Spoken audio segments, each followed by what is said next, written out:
TV వీక్షిస్తున్న ప్రేక్షకులందరికీ నమస్కారం. ఈ రోజు మనము బ్రహ్మాండ నాయకుడు శ్రీ వెంకటేశ్వర స్వామిని సందర్శించుకోవటము, మన ప్రత్యక్ష దైవాన్ని దర్శించుకోవడం చాలా ఆనందంగా ఉంది. అందరికీ కూడా శుభాభివందనాలు. ఇకపోతే ముఖ్య విషయం ఏమిటంటే తిరుపతి లడ్డు, నెయ్యి, చంద్రబాబు నాయుడు మరియు వైఎస్ఆర్సీపీ అనే అంశాల మీదే కాకుండా మనకి హెరిటేజ్ అనేటువంటి ఒక సంస్థ ఉంది. అలాగే మనము అన్ని విషయాల గురించి ఈరోజు మనము కూలంకుషంగా చర్చిద్దాము. ముఖ్యంగా లడ్డూలోకి వాడే నెయ్యిలో జంతువుల యొక్క కొవ్వు, చేప నూనె మరియు వెజిటబుల్ ఆయిల్స్, ఇంకా ఏవో వ్యర్థ పదార్థాలన్నీ కలిసాయని చెప్పి చంద్రబాబు నాయుడు గారు, అబ్బాయి లోకేష్ గారు, అలాగే టీటీడీ ఈఓ గారు కూడా ప్రెస్ మీట్ పెట్టి చెప్పడం జరిగింది. ఇటువంటి అపచారములు జరిగితే మనము ఎవరూ కూడా ఉపేక్షించకూడదు. లడ్డూ ప్రసాదాల్లో ఇటువంటి అకృత్యాలు చేసేవారిని పూర్తిగా శిక్షించాలి. వారి టెండర్లను క్యాన్సిల్ చేయాలి. అవసరమైతే వారికి జైలు శిక్ష కూడా పడేటట్టుగా కూడా అన్ని చర్యలు తీసుకోవాలని ప్రజలందరూ కోరుకుంటారు. అలాగే నేను కూడా మనసారా కోరుకుంటున్నాను. ఇకపోతే లడ్డూలో చెప్పేది ఏంటంటే కొవ్వు, జంతువుల కొవ్వు కలిసిందని, ఇంకా వెజిటబుల్ ఆయిల్, ఫిష్ ఆయిల్ వగైరా వగైరా కలిసాయని చెప్పి రిపోర్ట్ వచ్చిందని చెప్పి బాబు గారు మొత్తం పుంకాలుగా చెబుతున్నారు. అలాగే మన యొక్క దేవుని కీర్తిని పూర్తిగా దిగజార్చే స్థాయిలో, అంతర్జాతీయ స్థాయిలో కూడా ఇలా పూర్తిగా తీసుకెళ్లిపోయారు. దీనికి మనం అందరం కూడా చింతించాలి. ఎందుకు అంటే ఆయన్ని ప్రపంచం యావత్తు పూజిస్తారు. అటువంటిది ఏమన్నా చర్యలుంటే లోపాయకారిగా తీసుకొని వారిని శిక్షించి పూర్తిగా బహిష్కరించాలి. కానీ ఇలాగ అంతర్జాతీయ స్థాయిలో మన కీర్తిని తీసుకెళ్లడం అనేది ఎంత పాపమో ఆ దేవదేవుడే వీరిని శిక్షిస్తాడని అనుకుంటున్నాను. ఇకపోతే బాబు గారు ఏం చెబుతున్నారంటే ఈఓ గారు, బాబు గారు, అబ్బాయి గారు, అదేనండి మన లోకేష్ బాబు గారు కూడా చెప్పే వాటికి ఒకదానికి పొంతన లేదు. ముఖ్యంగా మనకు తెలిసిన విషయం ఏంటంటే జూలై నెలలో ఆ యొక్క లడ్డు పైన ఆ నెయ్యిని తీసుకువెళ్ళి టెస్టులు జరిపాము. ఆ గుజరాత్ లో ఎక్కడో జరిపాము. అందులో రిపోర్ట్స్ వచ్చాయని చెప్తున్నారు. ఈ రోజు జూలై 22 నుంచి అంటున్నారు. జూలై 22 నుంచి ఈ రోజు ఎంత అండి? సెప్టెంబర్ 20వ తారీఖు. అంటే ఎన్ని నెలలు? దాదాపుగా 3 నెలల కాలము మీరు ఏం చేశారు? అంటే మీరు వాళ్ళతో ఒప్పందాలు ఏమైనా కుదుర్చుకున్నారా? లేకపోతే మన హెరిటేజ్ కంపెనీని సప్లై చేస్తాం, మీరు పక్కకు తప్పుకోండి అని చెప్పారా అనేటువంటి భావం కలుగుతుంది. ముఖ్యంగా అందులో జరిగే అపచారం జరిగిందో లేదో భగవంతునికి తెలుసు. కానీ నాకు అర్థమైంది ఏంటంటే జరిగిండొచ్చు, జరిగిండకపోవచ్చు, దట్ ఈస్ సెకండరీ. కానీ హెరిటేజ్ నెయ్యిని ప్రమోట్ చేయాలని చెప్పి బాబు గారు కుటుంబ సభ్యులందరూ కూడా ఎంతో ఉత్సాహం చూపుతూ హెరిటేజ్ నెయ్యిని తిరుమల తిరుపతి దేవస్థానానికి సప్లై చేయాలనేటువంటి దురుద్దేశంతో ఇటువంటి అన్ని చేస్తున్నారేమో అనేటువంటి భావన ప్రజల్లో కలుగుతుంది.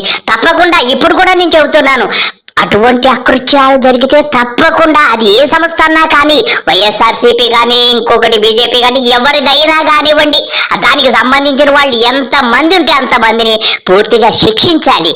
కానీ స్వప్రయోజనం కోసం కాదేది అనర్హం అని సిసి గారు చెప్పారు. సబ్బు బిళ్ళ గిపుళ్ళ అని. కానీ దేవుణ్ణి కూడా ఇలా మీరు వాడుకుంటారనుకోలేదు చంద్రబాబు నాయుడు గారు. ఇంత నీచ స్థితికి దిగజారిపోతారని నేను కల్లో కూడా అనుకోలేదు. కానీ ఒక్క మాట చెబుతున్నా, ఇంట్లో వాడు తప్పు చేస్తే మనం వీధిలో పెట్టం కదా. అలాగే ఇటువంటి విషయాన్ని గోప్యంగా ఉంచి పూర్తి చర్యలు తీసుకోకుండా ఈ ప్రపంచమంతా చాటేసి మీరేదో అద్భుత కార్యాలు చేసినట్టు, అందులోంచి ఏదో పెద్ద సెన్సేషనల్ న్యూస్ బయటికి తీసినట్టుగా మన పేరు ప్రఖ్యాతులకి విఘాతం కలిగే విధంగా, అపకీర్తి వచ్చే విధంగా ఇలాగ ప్రపంచమంతా మీరు చాటడం అనేది ఎంతవరకు కరెక్ట్ అని మీ అందరికీ కూడా, మీ కుటుంబ సభ్యులందరికీ కూడా గుండె మీద చెయ్యేసుకొని ఒక్కసారి ఆత్మ పరిశీలన చేసుకోమని నేను చెబుతున్నాను. మరొక విషయం, మీరు వెళతారు, తిరుమల వెళతారు, ఎవరిని తీసుకొని వెళ్తారు? ఫోటో షూటింగ్ తీసుకొని వెళ్తారు. అన్ని షూటింగ్లే, ఏది చూసినా నమ్మాలనిపించదు నాకైతే. కేవలం రాఘవేంద్రరావు కూడా ఉంటాడు అక్కడ, ప్రముఖ డైరెక్టర్ గారు, ఆయన కూడా తిరుమలలో డైరెక్ట్ చేస్తూ ఉంటారంటే మీ యొక్క ఏమంటారు స్వప్రయోజనము, మీ పబ్లిసిటీ, ఇవన్నీ కూడా దేవదేవుని ముందు కూడా నీ యొక్క పబ్లిసిటీ కావాలని కోరుకోవడంలో నీకు మించినటువంటి నాయకుడు ఈ ప్రపంచంలో ఎవ్వడూ లేడు. దేవునితో కూడా ఆడుకోగలటువంటి సామర్థ్యం కలిగినటువంటి మీరు మాత్రం మాత్రం ఈ అకృత్యాలు మానేసి వాటి మీద తగిన చర్యలు తీసుకుంటే బాగుంటుంది. ఇకపోతే హెరిటేజ్ నెయ్యి, మాకు తెలిసిన సమాచారం ప్రకారం హెరిటేజ్ నెయ్యిని ప్రమోట్ చేయాలని మొత్తం టెండర్ వ్యవస్థని పూర్తిగా నిర్వీర్యం చేసి కొత్త చట్టాలను తీసుకొచ్చి కేవలం మీరు ఏదనుకుంటే ఆ నెయ్యి, హెరిటేజ్ నెయ్యికి వేరే పేరు మార్చొచ్చు, అది పెద్ద విషయం కాదు. మీ చేతిలో ఎన్నో బినామీ కంపెనీలు ఉంటాయి, సింగపూర్ లోనో ఉన్నాయని వేలాది పుంకాలుగా చెప్పుకుంటున్నారు. కాబట్టి ఈ హెరిటేజ్ నెయ్యిని వేరే పేరుతోటో లేకపోతే ఇంకొక విధంగానో తిరుమల తిరుపతి దేవస్థానానికి పంపాలనేటువంటి దురుద్దేశం ఉంది. చూసారా? ఎంత మాత్రము ఆ దేవదేవుడు మాత్రం మిమ్మల్ని క్షమించడు. టెండర్లు క్యాన్సిల్ చేయాలని పూర్తిగా నిర్ణయించుకున్నట్టు తెలిసిందట. మీరు ఎవరికి చెప్పితే వారికి ఆ నెయ్యి సప్లై చేసే కార్యక్రమాన్ని పూర్తిగా సర్టిఫికెట్లే ఉన్నాయండి. మీరు ఈవీఎంలే మార్చేయగల సమర్థులు. మీకు సర్టిఫికెట్లు మార్చడము, మీ నెయ్యికి అటువంటి సర్టిఫికెట్ తెచ్చుకోవడం, మంచి సర్టిఫికెట్ పెద్ద ఇష్యూ ఏం కాదు. మీకు మీరు ఏదైనా చేయగలరు బాబు గారు అని ప్రజలందరూ కూడా మీ యొక్క యావత్ కుటుంబం మీద అమోఘమైనటువంటి గౌరవంతో ఉన్నారు. బాబు గారు, ఈ గౌరవాన్ని ఇలాగే కొనసాగించుకోండి. ఇటువంటి పనులు మాత్రం చేయకండి. మొన్నటి వరకు బురదలో ఉన్న వారికి కనీసం పడ్డాడు అన్నం పెట్టలేదు, ఒక గుక్కుడు నీళ్లు ఇవ్వలేదు, అది పొడిచా ఇది పొడిచానని చెప్పిన మీరు సడన్ గా, అంటే ప్రజల యొక్క మనసులను ఆ యొక్క వరద రాజకీయాల నుంచి, అటువంటి మీ యొక్క ఫెయిల్యూర్స్ నుంచి డైవర్షన్ పాలిటిక్స్ తీసుకోవడానికి ముఖ్యంగా ఈ తిరుపతి లడ్డుని ఈ యొక్క వేదిక మీదకి తీసుకొచ్చారని అర్థమవుతుంది. ఇదే యొక్క ముఖ్యాంశంగా మీరు ముందుకెళ్తున్నారు. కానీ ఇది తప్పు బాబు గారు, మీరు ఇలా చేయడము. మీరు చేయాల్సిన పనులు ఎన్నో ఉన్నాయి. సూపర్ 6 అన్నారు, పాపర్ 6 అయిపోయింది. ఇప్పుడు సూపర్ 10 చెబుతారు, సూపర్ 100 చెబుతారు. ఏంది కూడా మీరు అమలు పరచరు. ఏదో గ్యాస్ సిలిండర్లు ఇచ్చేస్తారని చెప్పారు. దీపావళి రోజున ఇంట్లో పెట్టి పేల్ చేసుకోమంటున్నారు 3 సిలిండర్లు. ఇలా ఉంది మీ పరిస్థితి. దీపావళి వరకు ఆగాలి. బస్సు అన్నారు, బస్సుల పని అయిపోయింది. వృద్ధులు కన్నారు, ఏమేమో చెప్పారులేండి. తల్లికి వందనం పెట్టలేదు, తల్లికి పంగనామం పెట్టారు. పిల్లలు ఎంతమంది ఉంటే నీకు 15 అని చెప్పినటువంటి మనిషి 15 పైసలు కూడా వారి అకౌంట్ లో వేయకుండా అప్పుడే 3 నెలల కాలం గడిపేసినటువంటి మీ ఘన చరిత్రను ఎలా చెప్పాలి బాబు గారు? ఇకపోతే నిరుద్యోగుల అమ్మలో ఎన్ని ఉద్యోగాలంటే నాకు గుర్తులేదు కానీ అన్ని లక్షల ఉద్యోగాలు ఇస్తానన్నావు. 3 నెలలు గడిచింది బాబు. ఎన్ని ఉద్యోగాలు 3 నెలలలో నువ్వు ఇచ్చావు? నాకు తెలియంగా ఈ 3 నెలలకు కనీసం ఒక 20,000 ఉద్యోగాలు లేకపోతే 30,000 ఉద్యోగాలన్నా ఇవ్వాలి. ఎన్ని ఉద్యోగాలు ఇచ్చావు? కనీసం 3 ఉద్యోగాలు ఇచ్చావా?